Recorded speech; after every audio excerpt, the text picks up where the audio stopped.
کیوں کہا جا رہا ہے کہ اس مسئلے کو انٹرنیشنلائز نہ کیا جائے؟ اس کی ایک ریزن یہ ہے کہ اقوام متحدہ کی قراردادوں میں کئی مرتبہ یہ کہا جا چکا ہے کہ یہ ڈسپیوٹڈ علاقہ ہے اور یہ آذربائیجان سے بلونگ کرتا ہے۔ تو اس وجہ سے یہ تینوں ممالک چاہتے ہیں کہ یہاں پر تمام تر معاملات جو ہیں ان کو ان دو ممالک کے بیچ میں رکھا جائے، اس کو انٹرنیشنلائز نہ کیا جائے۔ اب یہ دیکھنا ہوگا کہ اس میں آذربائیجان کی جانب سے یا آذربائیجان کے حق میں کوئی آواز بلند کیوں نہیں ہوتی، تو اس کی بھی ایک ریزن ہے۔ آرمینیا کے جو لوگ ہیں زیادہ تر ان کی لابی بہت سٹرونگ ہے، روس میں، یو ایس میں اور فرانس میں۔ یہی وجہ ہے کہ ان کے بڑے لیول پہ جب آفیشیل سٹیٹمنٹ آتے ہیں تو وہاں پر نہ تو آرمینیا کو کنڈیم کیا جاتا ہے اور نہ ہی آذربائیجان کو سپورٹ کیا جاتا ہے، ہمیشہ ایک بائسنس دکھائی جاتی ہے آرمینیا کی جانب سے۔ اب یو ایس کی بات کریں تو یو ایس کا ایک تو انٹرسٹ نہیں بنتا، دوسرا یہ ہے کہ یو ایس کے اندر جو ہے وہاں پر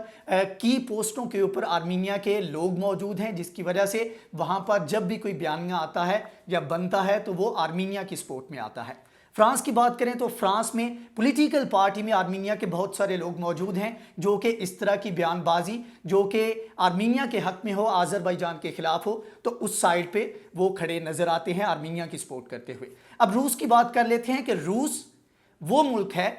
جس نے کبھی رول کیا تھا ان دونوں ممالک کے اوپر، تو ایک بڑا ہونے کے ناطے اس کو ایک میڈییٹر کا کردار ادا کرنا چاہیے تھا، لیکن اس کی جانب سے بھی بائسنس شو کی جا رہی ہے۔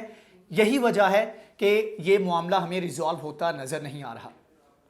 اس سے پہلے تھوڑا سا پیچھے چلے جائیں تو جب آٹومن امپائر تھا تو اس وقت بھی جب اگریشن شو کیا گیا آرمینیا کی جانب سے تو اس وقت فرانس کی جانب سے آرمینیا کو سپورٹ کیا گیا اور رشیا نے اس وقت بھی آرمینیا کو سپورٹ کیا تھا آٹومن امپائر کے خلاف۔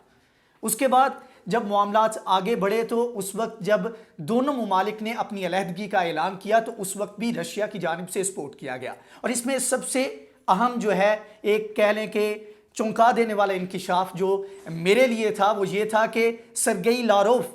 جو کہ وزیر خارجہ ہیں روس کے، ان کے فادر جو ہیں وہ آرمینیا سے بلانگ کرتے ہیں۔ تو اس سے آپ سمجھ سکتے ہیں کہ روس کی جانب سے کس وجہ سے بائسنس شو کی جا رہی ہے، اور ان کے وزیر خارجہ ہیں وہ وہاں پر ایک قد آور شخصیت ہے، وزیر خارجہ ہیں اور بہت لمبے عرصے سے ہیں۔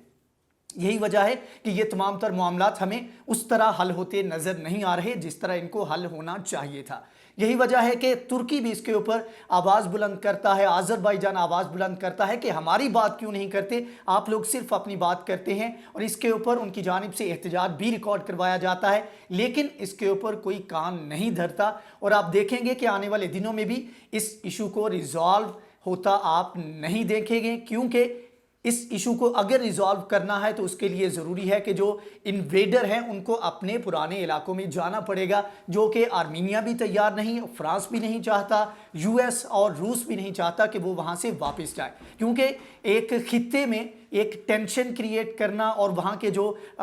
پوٹینشل پاورز ہیں ان کو ایک لمٹ تک رکھنا، یہ اس طرح کی سپر پاورز کو یا بڑی طاقتیں جو ہیں ان کو سوٹ کرتا ہے۔ یہی وجہ ہے کہ وہ اس ایشو کو فروزن کانفلکٹ کے طور پہ دیکھنا چاہتے ہیں، ایک ایسا ایشو جس کو ریزالو نہ کیا جا سکے۔ یہیں پر یہ لوگ جو انویڈر ہیں یہ بیٹھے رہیں، آرمینیا کے لوگ بیٹھے رہیں، اور یہاں پر اس کے بعد جب کبھی موقع ملے تو مزید اس انویژن کو آگے بڑھایا جائے۔ تو ناظرین یہ تیسرا سیز فائر تھا، ہمیں چوتھا بھی دیکھنے کو مل سکتا ہے، پانچواں بھی دیکھنے کو مل سکتا ہے۔ تو اس میں اگر آذربائیجان کمپرومائز نہ کرے تو یہ معاملہ کبھی بھی حل ہوتا ہمیں نظر نہیں آ رہا، اور اس سے پہلے بھی آرمینیا کے آفیشلز کی جانب سے کہا گیا تھا کہ معاملات جہاں تک بڑھ چکے ہیں اس کا حل نیگوشیشنز نہیں، اس کا حل پیس ٹاک نہیں، اس کا حل جنگ ہے۔ تو ہمیں اب دیکھنا ہوگا کہ یہ جنگ کتنا آگے تک جاتی ہے، کون سا رخ اختیار کرتی ہے، اور کس طرح معاملات اس میں سالو آؤٹ ہوتے ہیں، اور اس میں کتنی قیمتی جانیں ضائع ہوتی ہیں۔ تو جیسے جیسے اس حوالے سے اپڈیٹ آئے گی انشاءاللہ ہم آپ کو اپڈیٹ کرتے رہیں گے۔ اگر آپ کو ہماری یہ ویڈیو پسند آئی ہے تو پلیز اس کو لائک کریں، شیئر کریں، سبسکرائب کریں ہمارے چینل کو۔ انشاءاللہ نیکسٹ ویڈیو میں نئی اپڈیٹ کے ساتھ حاضر ہوں گے، تب تک کے لیے اللہ حافظ۔